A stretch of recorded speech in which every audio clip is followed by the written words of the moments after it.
Olá, queridos e queridas, como vocês estão? Bom, quero dar a bem-vinda, tá, a este canal que se chama El Quijote Urbano, ou seja, o Quixote Urbano, o Quixote da urbanidade, do dia a dia. Afinal de contas, a gente vive numa jornada quixotesca, né? Lutando por vezes contra moinhos de vento, acreditando que são gigantes, e por outras lutando com gigantes, acreditando que são moinhos de vento, ou vice-versa, e é assim que acontece, certo? E a ideia deste canal é um canal de assuntos variados, mas sempre em base a uma premissa: pensar faz bem. A ideia aqui é uma ideia reflexiva do diário viver para a nossa vida, do cotidiano e tudo de aquilo que faz de bem para a nossa alma, para a nossa evolução. Teremos, obviamente, tópicos de filosofia, história, psicoanálise, filosofia, e entendendo arquétipos, a mitologia, entendendo assuntos também gerais, literatura, leitura, tudo aquilo que seja de bom para nos fazer refletir. Eu queria começar na ação de filosofia. Nós temos que ter filosofia para a nossa vida, tá? Por que filosofia? Um filósofo é a água do pensamento reflexivo que tem a habilidade de se contornar em qualquer situação, qualquer pensamento e forma para procurar a verdade seja esta que se apresente como absoluta ou relativa. Por vezes vai se tornar absoluta em certas coisas, mas por várias, muitas, geralmente, como relativa.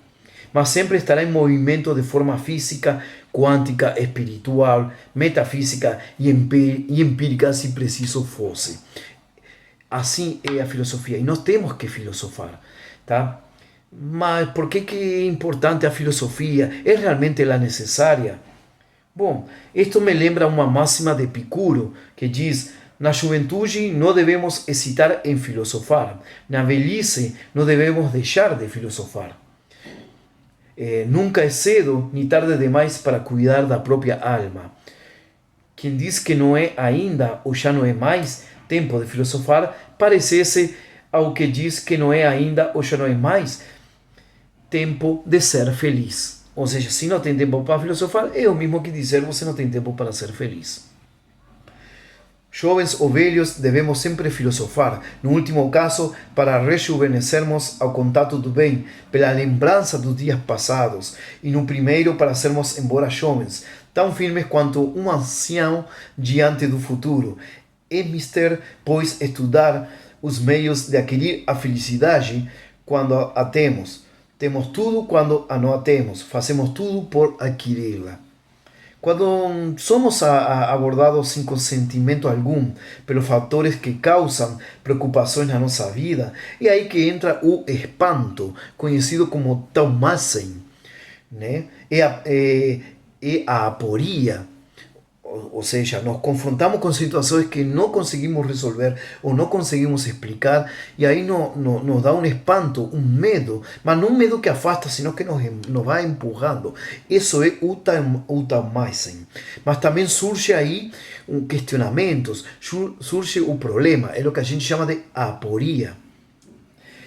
E se de antemão soubéssemos aproveitar ou nos preocupar em conhecer e aplicar a filosofia, a mesma, ao invés de ser um medo, ou seja, o phobos, que nos paralisa e nos impede de seguir em frente, podemos fazer da adversidade um ponto de partida positivo, ou seja, o taumatzen, que é realmente entenderlo como o devir.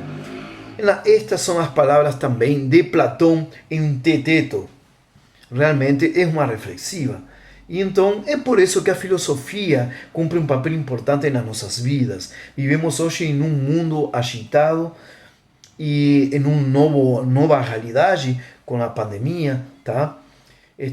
Onde somos presos, e mais agora que estamos com office nas horas e da tecnologia, dias viram números nas semanas, e é possível fazer da mais de todas as ciências algo mais que uma mera matéria que se fala nas salas de aula. Ela gera um espírito crítico, ou seja, a filosofia, onde somente através da reflexão e do conhecimento superamos conflitos. E a filosofia nos torna como a água que tudo o contorna. E isso começa esse contorno através do pensamento. E um pensamento que vem através da reflexão. A existência, o conhecimento, realidade, moralidade, assim como a verdade, são alguns dos problemas, poderíamos dizer do cotidiano, que tem como principal tarefa nos ajudar a encontrar a sabedoria, o real conhecimento de todas as coisas e do ser, sem fanatismos realmente religiosos ou ideológicos, sem fanatismos conceituais, tá? E ela nos ensina a não depender do conhecimento alheio, que por vezes se torna manipulador geralmente para seus próprios fins. E a filosofia nos leva ao pensamento e à compreensão, nos ajuda a nos posicionar diante da vida com uma visão da realidade mais abrangente e mais crítica. Então, pensar faz bem. Muitas vezes os problemas da nossa vida é porque a gente não para pensar, não para dialogar, não para refletir. E muitas vezes pode terminar em consequências catastróficas ou pode gerar problemas psicopatológicos e cognitivos. Tá? Por quê? Porque a gente não se dá o tempo de refletir, de procurar uma saída. E tudo está aqui. 90% está na nossa mente, na nossa cabeça. Dime como pensa e eu te direi quem você é. É assim que funciona. Então, bom, e você? Já tem parado para refletir da sua vida, para procurar novos rumos em caso de aquele que você escolheu não deu certo? No caso de agora, que a própria pandemia nos obriga a viver uma nova realidade e a tomar decisões que talvez antes você não tinha coragem de tomar e hoje você é obrigado a tomar e assumir essas decisões. E você realmente tem parado? Sabe aquela frase, pare o mundo que eu quero descer? Por que não melhor pare o tempo que eu quero refletir para continuar seguindo em frente? Muito obrigado, quem fala é Roberto, aqui El Quijote Urbano, reflexões, porque pensar faz bem.